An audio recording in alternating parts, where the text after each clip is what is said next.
Breaking news చూస్తున్నాం. Cherlapalli drugs కేసులో కీలక విషయాలు వెలువడుతున్నాయి. తయారు చేసిన డ్రగ్స్ ను విజయ్ ఓలెటి హైదరాబాద్ లో విక్రయించాడు.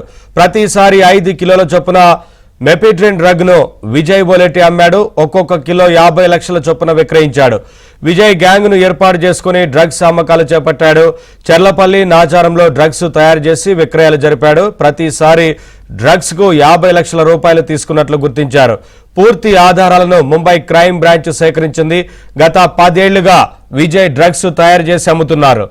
8 నెలల క్రితమే డ్రగ్స్ తయారీని తెలంగాణ నార్కో బ్యూరో గుర్తించింది. డ్రగ్స్ తయారీపై నోటీసులు ఇవ్వడంతో విజయ్ కోర్టును ఆశ్రయించాడు.